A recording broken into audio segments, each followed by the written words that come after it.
The hills of Ramah stretched under the golden glow of the setting sun. A cool breeze rustled the olive trees, whispering through the tents and stone houses of the village. The scent of roasted lamb and fresh bread drifted from the household of Elkanah, a respected man of the tribe of Ephraim. Inside the courtyard, children ran in circles, laughing and shouting as they played. Their mother, Peninnah, stood near the cooking fire, stirring a pot of stew. A satisfied smile played on her lips as she watched her children chase each other, their voices filling the evening air. Seated a short distance away, Hannah observed in silence. She sat on a low stool beneath a fig tree, her hands clasped in her lap. The laughter of the children was like a dagger to her heart, not because she did not love them, but because none of them were hers. She looked down, fighting the sting of tears. Peninnah turned, her sharp eyes catching sight of Hannah. Her smile widened, though there was something cruel beneath it. She picked up her youngest child, bouncing him on her hip. "Oh, my sweet one," she cooed, loudly enough for Hannah to hear.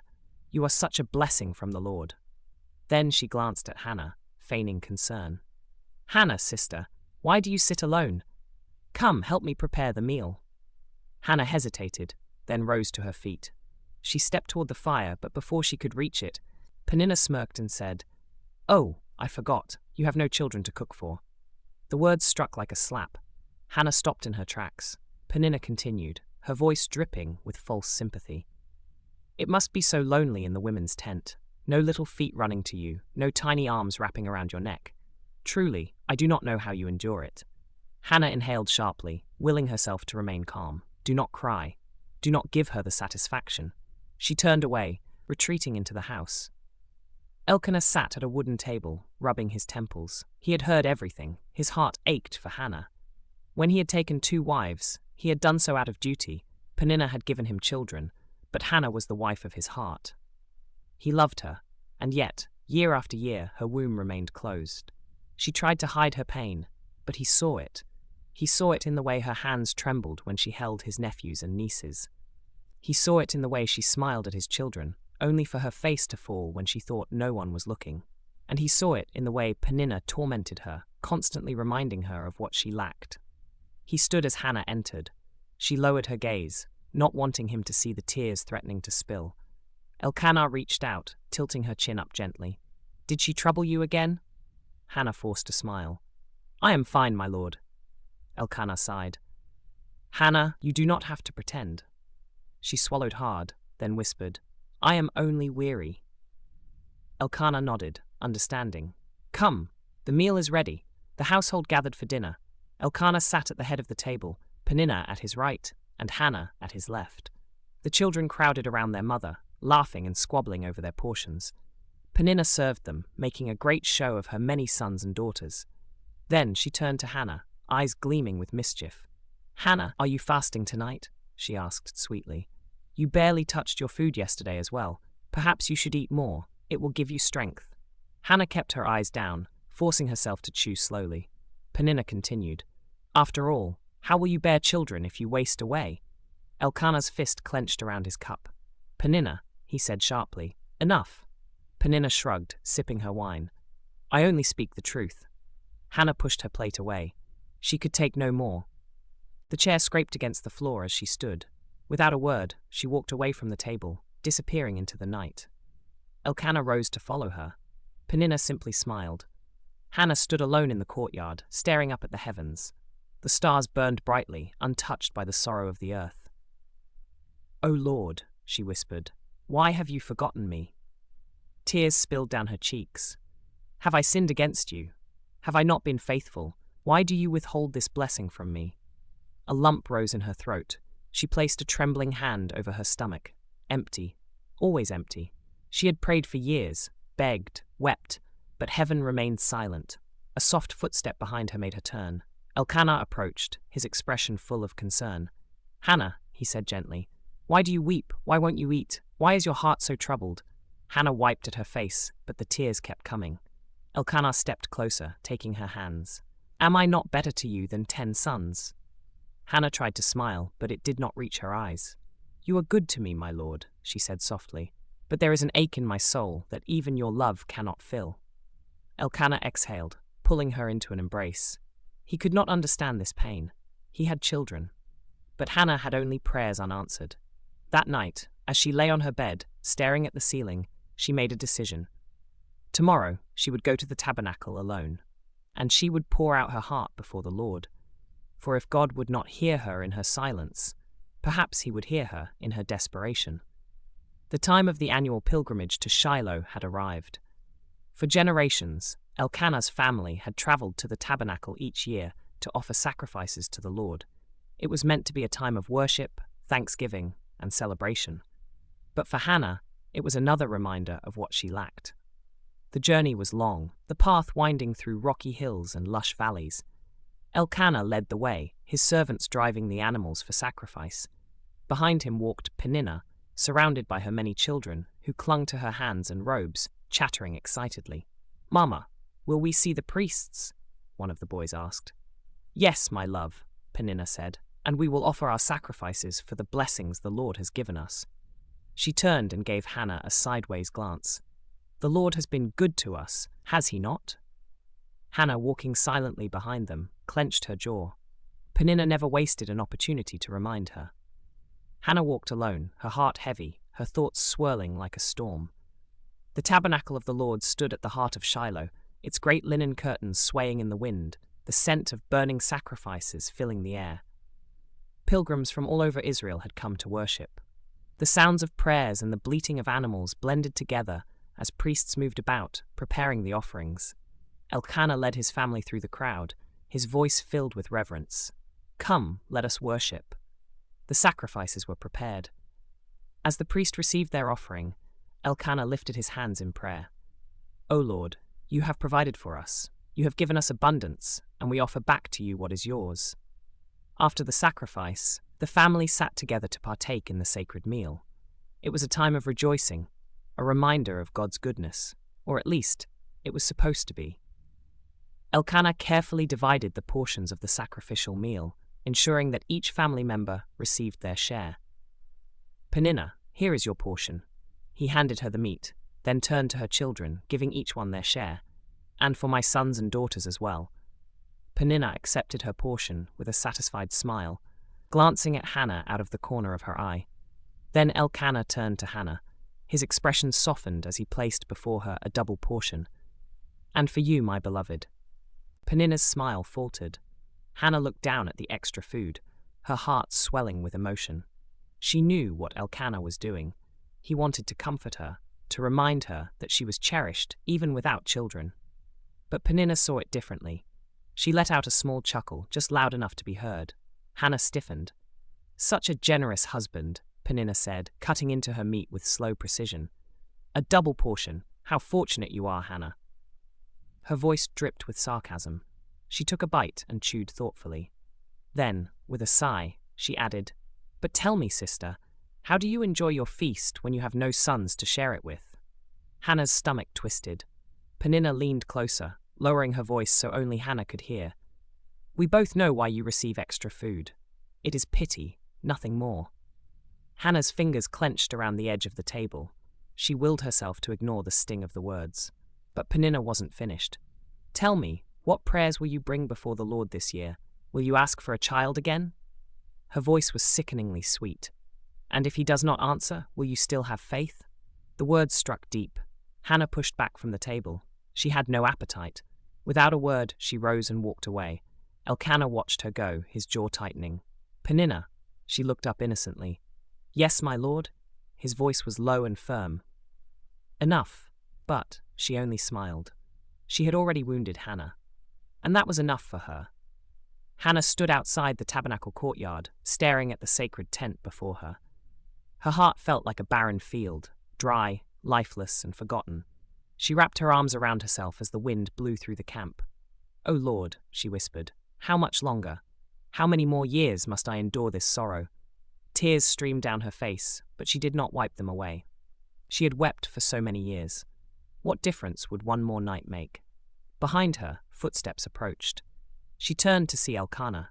His face was full of concern. "Hannah," he said gently, "why do you weep?" She said nothing. "Why won't you eat?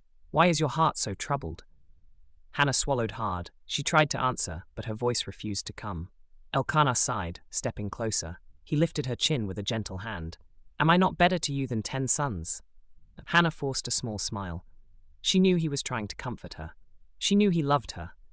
But there was a pain even love could not erase. That night, as she lay in her tent, staring at the darkness above, she made a decision. Tomorrow, she would go to the tabernacle alone, and this time, she would pour out her entire soul before the Lord. The dawn broke over Shiloh, casting a golden glow over the hills. The air was cool, filled with the scent of burnt offerings as the first sacrifices of the day were made. Inside her tent, Hannah lay awake, staring at the ceiling. She had barely slept. Today was the day. For years, she had prayed silently. For years, she had endured her barrenness with quiet suffering. But no more. Today, she would not hold back. As the camp slowly came to life, Hannah rose. She moved carefully, avoiding the gaze of Peninnah and her children as she stepped out into the morning light. She did not want another verbal attack this morning. She made her way through the camp, past the tents and cooking fires, past the other worshippers preparing for their morning rituals. Her heart pounded with every step. Ahead, the tabernacle of the Lord stood, its great curtains swaying in the gentle breeze. She swallowed hard. O Lord, hear me today. The smell of incense filled the air as Hannah entered the sacred courtyard. Priests moved about, tending to the offerings. The murmured prayers of worshippers mixed with the distant bleating of sheep awaiting sacrifice. Hannah barely noticed any of it. Her eyes were fixed on the altar. She moved forward until she was close enough to feel the warmth of the burning coals. Then she dropped to her knees, and she began to pray. At first, her words were silent, a whisper only her soul could hear. Then, as the weight in her chest grew unbearable, her lips began to move. But no sound came out.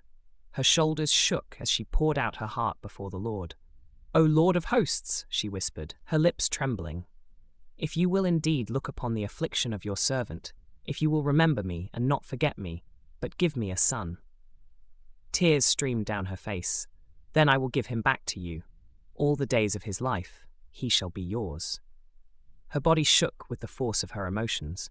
She rocked back and forth, her hands gripping her robe as though holding herself together. "I will dedicate him to you, O Lord. He will serve you forever." The words spilled from her lips, over and over, desperate and raw. She didn't care who saw. She didn't care how she looked. All that mattered was that God would hear her. Seated nearby, on a stone bench near the entrance of the tabernacle, was Eli the high priest. The old man watched Hannah carefully, his aged eyes narrowing as he observed her. Her body shook, her lips moved rapidly, but no sound came from her mouth. Eli frowned. It was still early in the morning, and yet here was this woman, swaying, muttering to herself. He rose from his seat and walked toward her. "Woman," he said sternly, "how long will you remain drunk? Put away your wine." Hannah gasped, her head snapping up. She quickly wiped her tears, realizing how she must have looked, rocking, trembling, her lips moving without a sound. She bowed low before Eli, her voice shaking. "No, my lord," she said urgently. "I am not drunk. I have not had wine or strong drink." Eli raised an eyebrow, skeptical. Hannah placed a hand on her chest, her heart still pounding. "I am a woman in deep sorrow. I have poured out my soul before the Lord." Eli's expression softened. Hannah took a deep breath, trying to steady herself. "Please, do not take me for a worthless woman. I have been praying out of great anguish and grief." Eli studied her for a long moment. Then, slowly, he nodded. He saw now, this was not the drunken slurring of a careless woman. This was a soul in agony, and her prayer was real. His voice softened. "Go in peace," he said, "and may the God of Israel grant your request." Hannah's breath caught. Her heart leaped. Could it be? Would the Lord truly hear her? She clutched Eli's words like a lifeline. Rising to her feet, she wiped the last of her tears. A new strength filled her. She bowed once more before the priest. "May your servant find favor in your eyes." Then, without another word, she turned and walked away. But this time, she was different. This time, she carried a promise, and in her heart, she believed. Hannah stepped out of the tabernacle courtyard, feeling lighter than she had in years. The tears had dried on her cheeks, but the weight on her heart was gone. For so long she had carried her pain in silence, enduring the whispers, the judgment, and the cruel words of Peninnah. But today, she had poured out everything before the Lord, and the words of Eli, the high priest, echoed in her heart. Go in peace, and may the God of Israel grant your request. Something inside her had shifted. She still had no child in her arms. But she had faith, and for the first time in a long time, that was enough. As Hannah approached the family's tents, she saw Elkanah sitting by the morning fire. He turned when he saw her, relief flooding his features. Hannah, he called, rising to his feet. You were gone for some time. Hannah offered him a small but genuine smile. I was praying, she said softly. Elkanah studied her face. Something was different. She no longer looked weary and broken. She looked at peace. And what did the Lord say? He asked gently. Hannah hesitated, placing a hand over her heart. He has heard me, she said simply. Elkanah watched her carefully, then nodded. He did not press for details, but he saw the hope in her eyes, and that was enough. The family gathered for their morning meal, and Hannah joined them without hesitation. It was the first time in years that she sat at the table without an aching heart. Peninnah, watching from across the table, narrowed her eyes. Hannah was not sulking today. She was not refusing to eat. She was not sitting in the shadows, mourning her barrenness. Instead, she was smiling. Why? Peninnah scoffed and leaned in close, speaking just loud enough for Hannah to hear. Well, well, she murmured. You seem cheerful this morning. Has something changed? Hannah looked up, meeting Peninnah's gaze directly. For years, she had avoided confrontation, keeping her head low. But today, she did not flinch. Yes, Hannah said softly. Something has changed. Peninnah blinked, caught off guard. Hannah did not elaborate. She simply turned back to her food and ate. Peninnah sat back, frowning. She didn't like this. She didn't like it at all. After the week of worship at Shiloh was over, Elkanah gathered his family for the journey back to Ramah. The return trip was long, winding through hills and valleys, past grazing fields and small villages. Hannah walked beside Elkanah, feeling the sun on her skin, the wind in her hair. She was no longer weighed down by sorrow. She was filled with anticipation. As they neared their home, she breathed in the familiar scent of the land. She no longer saw it as a place of barrenness. She saw it as a place of promise. That night, as the household settled in after their long journey, Elkanah found Hannah sitting by the window, gazing at the stars. He approached her, placing a gentle hand on her shoulder. Hannah, he murmured, you truly believe the Lord will answer you, don't you? She turned to him, her eyes shining.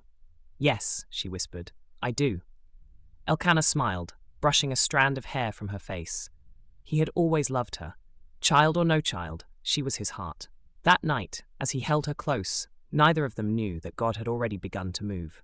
A miracle was already taking root. Within Hannah's womb, though unseen, life was beginning. The days in Ramah passed quietly. The sun rose and set, the seasons changed, and life continued as it always had.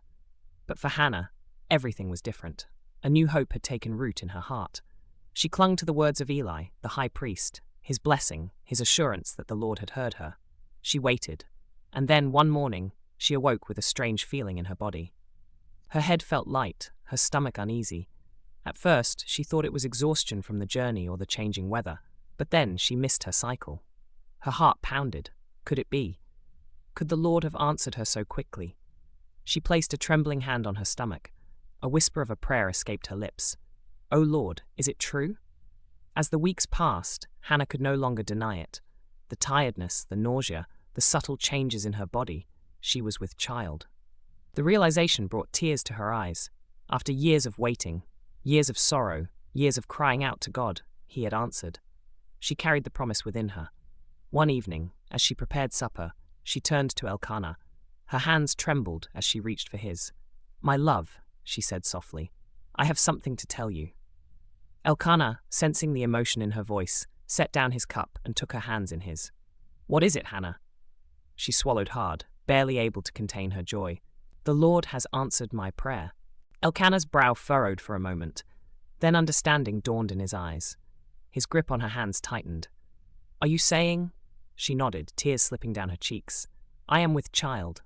A breath of disbelief escaped his lips before he pulled her into his arms, holding her tightly. "Praise be to the Lord," he whispered. "He has remembered you." Hannah buried her face in his shoulder, her heart overflowing. God had been faithful. Word of Hannah's pregnancy spread quickly through the household. The servants whispered about it, their voices filled with surprise. The neighbors smiled, nodding in approval. Finally, Hannah's suffering had ended. But no one was more affected than Peninnah. She sat in stunned silence as she heard the news. Hannah? Pregnant? For years, she had been the only mother in the household, the one who bore Elkanah's children, the one who received honor because of it. Now, that was about to change. She watched from a distance as Elkanah fussed over Hannah, making sure she ate well, making sure she rested.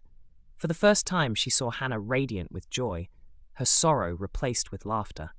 And for the first time, Peninnah felt a pang of fear. Hannah had been the barren one, the broken one, the one without a future. Now, she would be the mother of Elkanah's firstborn son. And that changed everything. Hannah's belly grew round, her body changed, and soon she could feel the tiny movements within her. Every flutter, every kick reminded her that this was real. Often, she would sit by herself, whispering prayers over her womb. "O Lord, you have done this. You have given me this child, and I will keep my promise. He will be yours." She knew what she had vowed at the tabernacle in Shiloh. She had promised to give this child back to the Lord, to dedicate him for a lifetime of service. And she meant it.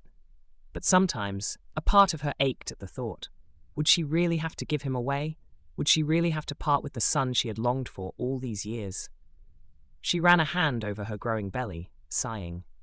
No matter what, she would keep her promise. The Lord had been faithful, and she would be faithful too.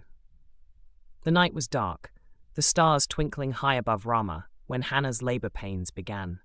She clutched the side of her bed, gasping, as the first wave of pain struck her. Elkanah rushed to her side. "Hannah, it's time?" She nodded, her face twisting in pain. The midwives were called. The servants brought water, towels, and everything needed for the birth. The hours passed slowly, filled with groans, prayers, and the hushed whispers of those waiting outside. Then at last, a cry pierced the night. The sound of a newborn's first breath filled the room. The midwife turned, smiling as she placed the infant in Hannah's trembling arms. "It is a boy." A sob of joy broke from Hannah's lips. She cradled the tiny child against her chest, feeling the warmth of God's promise fulfilled. Elkanah knelt beside her, gazing down at his son with tears in his eyes. "A son, Hannah," he murmured. "The Lord has given us a son." Hannah pressed a trembling kiss to the baby's forehead, her heart swelling with gratitude. She closed her eyes and whispered, "His name shall be Samuel." Elkanah looked at her, understanding immediately. "Because the Lord has heard you," she nodded. "Yes, because I asked the Lord for him." She pulled her son closer, rocking him gently. "And soon I will give him back to the Lord, just as I promised." A promise kept, a destiny begun. The days after Samuel's birth were filled with wonder. Hannah marveled at every little thing about her son, the softness of his tiny fingers, the way he curled into her arms, the gentle rise and fall of his breathing as he slept. Each time he cried, she was grateful. For years, her home had been silent. Now the sound of new life filled the air. She rocked him at night, humming soft melodies. She whispered prayers over him, thanking the Lord for his faithfulness. But even in her joy, there was a shadow in her heart. She had made a vow, and soon she would have to give Samuel back to God. Elkanah was overjoyed at the birth of his son. He watched Hannah glow with happiness, and it filled his heart with gratitude. One evening, as Hannah sat beside him, cradling Samuel in her arms, Elkanah reached out and stroked the baby's soft cheek. "You have given me the greatest gift, Hannah," he murmured. "You have given me a son." Hannah smiled but said nothing. She knew Samuel was not hers to keep. She had promised him to the Lord. "When will we take him to Shiloh?" Elkanah asked gently. Hannah hesitated, tightening her hold on the baby. "Not yet," she said softly. "Let me wean him first. Then I will bring him before the Lord, as I vowed." Elkanah nodded in understanding. "Take your time, my love," he said. "Do what is best. The Lord knows your heart." Hannah exhaled in relief. She was not ready to let go just yet. Peninnah watched from a distance as Hannah basked in the joy of motherhood. But something was different. She no longer sneered. She no longer taunted Hannah. She no longer whispered cruel words. Perhaps it was because Hannah had what she had longed for. Perhaps it was because she saw that God had indeed been with Hannah all along. Or perhaps she now feared the power of Hannah's faith. Whatever the reason, Peninnah was silent, and for the first time in years, Hannah had peace. The years pass. The months turned to years, and Samuel grew strong. Hannah cherished every moment with him. She taught him to walk, catching him when he stumbled. She whispered scripture to him as she rocked him to sleep. She told him of the Lord, of his faithfulness, his power, and his goodness. She knew she had only a short time with him, and she wanted to prepare him for the day when he would live in the house of the Lord. She often sat watching him, memorizing every little thing, the way he laughed, the way his tiny hands reached for hers, the way his big, trusting eyes looked up at her when he was afraid. And every time, her heart ached. How could she let him go? How could she part with the child she had prayed for so desperately? One night, as she held him close, she whispered, "O Lord, give me strength." Because soon, the time would come, and she had to be ready. The day Hannah had both longed for and dreaded was approaching. Samuel had grown into a strong, bright-eyed boy, full of curiosity and joy. His laughter filled their home, and his tiny feet ran through the courtyards, chasing after the other children. But Hannah knew her time with him was running out. She had made a vow to God, and she would keep it. One evening, as Hannah prepared a meal, she heard the soft patter of feet behind her. "Mother?" Samuel's small voice called. She turned, smiling, and knelt to his level. "Yes, my love?" Samuel tilted his head. "Where are we going soon? I heard Father speaking about a journey." Hannah took a deep breath. It was time to prepare his heart. She reached out and stroked his cheek. "We are going to Shiloh, my son," she said gently. "To the house of the Lord." Samuel's eyes lit up. "The house of the Lord? The great tabernacle?" Hannah nodded. "Yes, and my sweet child, you will stay there to serve the Lord." Samuel blinked. "Stay? But won't you be with me?" Hannah swallowed hard, forcing herself to smile. "No, my love, but you will not be alone. The Lord will be with you always." The boy was silent for a moment. Then he looked up at her with those big, trusting eyes and whispered, "If the Lord wants me there, I will go." Tears welled in Hannah's eyes. He was still so young, yet he already had a heart that trusted God completely. She pulled him into her arms, whispering, "Oh, my son, may the Lord bless you all the days of your life." A few days later, Hannah and Elkanah prepared for the journey. They took with them a sacrificial offering, as well as a small robe Hannah had carefully sewn for Samuel. Her heart ached with every stitch she had made, knowing this robe would be worn in a home that was not hers. As they traveled the dusty roads to Shiloh, Samuel rode beside his mother, his small hands gripping the saddle as he looked at the land passing by. "Will I see Eli the high priest?" he asked excitedly. Hannah nodded. "Yes, my son. He will be your teacher." Samuel beamed. "Then I will learn everything I can." Hannah smiled through her pain. She prayed silently that Samuel would be happy in the house of the Lord. She prayed that his heart would never long for home the way hers would long for him. The great tabernacle of Shiloh stood before them, its towering structure a sign of God's presence. Elkanah led the offering forward, and Hannah held Samuel's small hand tightly. Inside the courtyard, Eli the high priest stood waiting. The old priest watched as they approached, his eyes settling on the child. Hannah took a deep breath and stepped forward. Her voice was steady, but her heart pounded. "My lord," she said, bowing before Eli, "I am the woman who once stood here, praying to the Lord." Eli's brow furrowed, then his expression softened.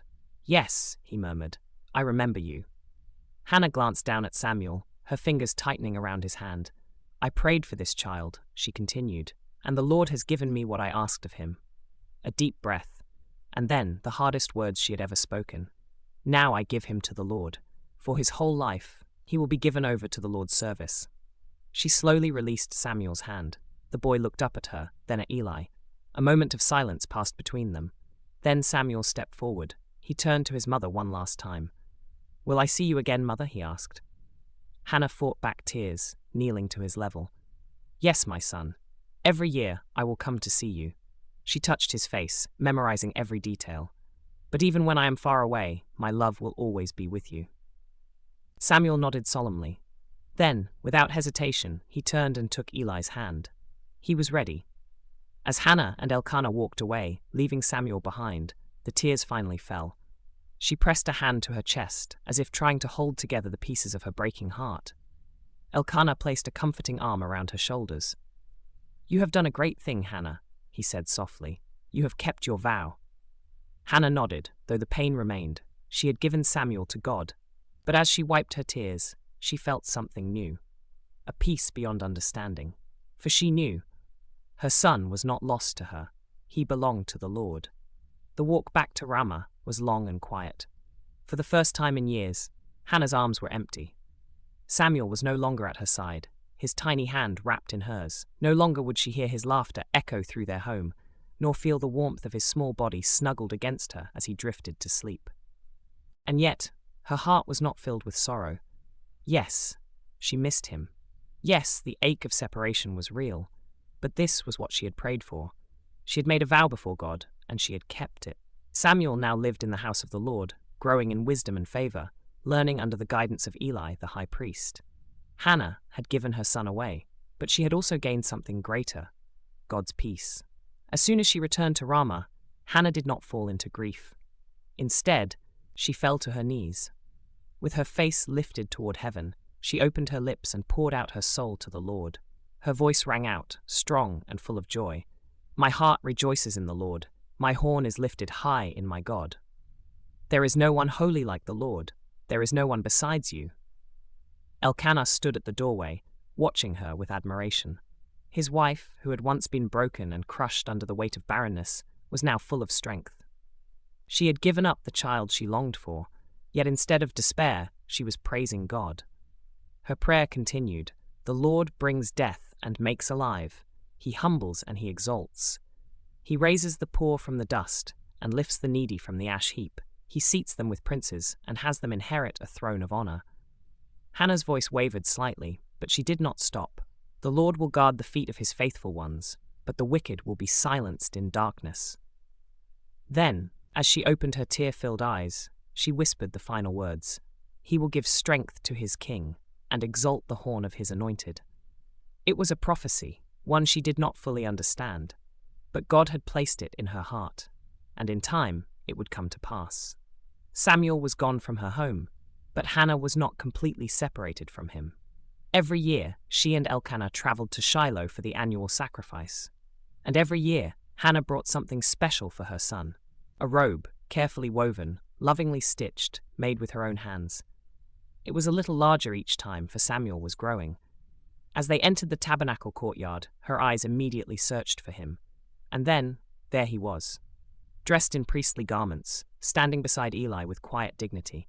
He looked older, taller, more like a servant of the Lord than a child. Hannah's heart swelled with pride and love. She hurried forward, pressing the new robe into his hands. "My son," she whispered. Samuel smiled up at her, his eyes filled with warmth. "Mother." His small fingers traced the fabric, and she knew he understood. This was her love, stitched into every thread. As she held his face in her hands, she whispered, "You are where you belong." Samuel nodded. "Yes, mother. The Lord is with me." Tears blurred her vision, but she did not cry out of sadness. God had been faithful, and she knew he was not done with Samuel yet. As Hannah and Elkanah prepared to leave, Eli approached them. His old eyes were kind as he looked at Hannah, a woman he had once mistaken for a drunken fool in the tabernacle. Now he saw her true faith. "May the Lord give you more children," he said, lifting his hands in blessing, "in place of the one you have given to him." Hannah gasped softly, looking up at the priest. More children? She had not asked the Lord for more. She had been content with Samuel, knowing he was a gift from heaven. But if God willed it, she turned to Elkanah, who squeezed her hand gently. "Let the Lord's will be done," he murmured. Hannah nodded. She had given Samuel to God, and now she waited to see what God would give in return. The journey back to Ramah after visiting Samuel was different this time. Hannah's heart, once heavy with longing, now carried a peaceful joy. Her son was where he belonged, serving in the house of the Lord. And she had left him in God's hands. But something else lingered in her heart. Eli's blessing. "May the Lord give you more children in place of the one you have given to him." Would God truly bless her again? Would he open her womb once more? Hannah did not ask. She did not beg or weep as she once had. She simply trusted. And in that trust, God was about to do something greater than she had ever imagined. Months passed, and one morning, As the sun streamed through the windows of their home, Hannah placed a hand over her stomach. A small, fluttering movement. Her breath caught. Could it be? Tears welled in her eyes as she whispered, "Lord, you have remembered me again." That evening, as she and Elkanah sat together, she took his hand and placed it gently over her belly. "The Lord has blessed us, my love," she murmured. Elkanah's eyes widened in realization, and then his face broke into a smile. "You are with child?" She nodded. His laughter rang through the room, a deep, joyful sound that echoed in her heart. He pulled her into his arms, whispering, "The Lord has been good to us." And indeed, he had. In the years that followed, Hannah gave birth to more children. God did not just give her one child in return for Samuel, he gave her 3 more sons and 2 daughters. Her once empty home was now filled with laughter, tiny footsteps, and the joyful cries of little voices calling, "Mother!" She marveled at them, at the way God had not only answered her first prayer, but had gone beyond it. Her arms, once barren, now cradled life upon life. Her heart, once broken, was overflowing. And yet, she never forgot her firstborn. She never forgot the son she had given away. Each year, she made the journey to Shiloh with Elkanah, and each year she brought Samuel a new robe, woven carefully, her love stitched into every fiber. Samuel was no longer a small boy. He had grown, standing taller, his face filled with wisdom beyond his years. He served before the Lord faithfully, his heart completely devoted to God. Hannah's heart swelled with pride whenever she saw him. As she placed the robe in his hands one year, she gently brushed a hand over his hair. "You are becoming a great man, my son," she whispered. Samuel looked into her eyes and smiled. "The Lord has been with me, mother." She swallowed the lump in her throat. "And he always will be." She could feel it. God was preparing Samuel for something far greater than either of them could see. Back in Shiloh, Samuel continued to grow in favor with God and men. One night, as he lay resting in the tabernacle, a voice called out to him in the darkness. "Samuel, Samuel!" He awoke, heart pounding, and ran to Eli. "Here I am. You called me?" But Eli shook his head. "I did not call you, my son. Go back and lie down." Samuel obeyed. Yet again, the voice came. "Samuel!" Again he ran to Eli, and again, the priest sent him back. But when the voice called a third time, Eli suddenly understood. It was not a human voice. It was the Lord. The next time the voice called, Samuel responded, "Speak, Lord, for your servant is listening." And in that moment, Samuel's destiny was sealed. He was no longer just a boy serving in the tabernacle. He was chosen, set apart, called to be a prophet of the Most High. Though Hannah did not know all that God was doing in Samuel's life, she knew this. Her sacrifice had not been in vain. She had given Samuel to God, and in return, God had blessed her beyond measure. Her faith had turned her pain into purpose. Her trust had turned her sorrow into songs of praise. And because she had surrendered one son, God had raised up a leader for an entire nation. Hannah's story was no longer one of barrenness and grief. It was a story of faith, obedience, and the overwhelming goodness of God. Years had passed, and Hannah's life had changed forever. Once a woman of sorrow, weighed down by barrenness and the ridicule of her rival, she had become a mother of many, a woman of joy and deep faith. She watched as her household bustled with laughter, as her sons grew strong, as her daughters blossomed into women of wisdom. But above all, her heart remained tied to one son, Samuel, the child of her prayers. She no longer saw him every day, no longer held his small hands or soothed his cries. Yet she knew he was exactly where he was meant to be. And the world was beginning to see it too. Word of Samuel's deeds spread throughout all of Israel. He was no longer just a boy serving in the tabernacle. He was a prophet of the Lord. The same son she had prayed for in desperation, the child she had vowed to dedicate to God, was now the voice of God to the nation. People traveled from far and wide to hear his wisdom.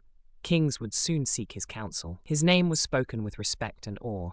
And yet, in all this, Samuel never forgot his mother. One afternoon, as Hannah prepared the evening meal in her home, a familiar voice called out from the doorway. "Mother." Her heart leaped. She turned, and there stood Samuel. He was a man now, his stature tall, his face full of the wisdom and strength of the Lord. Tears pricked her eyes. "Samuel, my son." She rushed forward and embraced him, feeling the steady beat of his heart against her own. "You have returned to me." Samuel smiled, his voice warm. "Only for a little while." The Lord's work keeps me busy." Hannah pulled back and studied his face. The little boy she had once held in her arms was gone. Before her stood a leader, a prophet, a servant of God, and yet he was still her son. "Tell me everything," she said, sitting beside him. "Tell me what the Lord is doing." And so, as the evening stretched into night, Samuel spoke of visions, prophecies, and God's hand upon the nation. Hannah listened, her heart swelling with gratitude and pride. She had once prayed for a child. God had given her a prophet. That night, as Samuel rested under their roof, Hannah slipped outside and looked up at the star-filled sky. She took a deep breath and whispered one final prayer. "Lord, you have been faithful. You have turned my mourning into dancing. You have taken my sorrow and given me joy. I asked for a son, and you gave me a prophet. I gave him back to you, and you have lifted him higher than I ever imagined. Truly, you are good." A gentle breeze brushed past her, as if in answer. Tears slipped down her cheeks, not from sadness, but from overwhelming joy. Hannah had once been a woman of great sorrow, but now she was a woman of great faith. And through Samuel, her legacy would live on for generations to come. Enjoyed the story? Please like and subscribe to get updated when we post a new video. See you in the next one.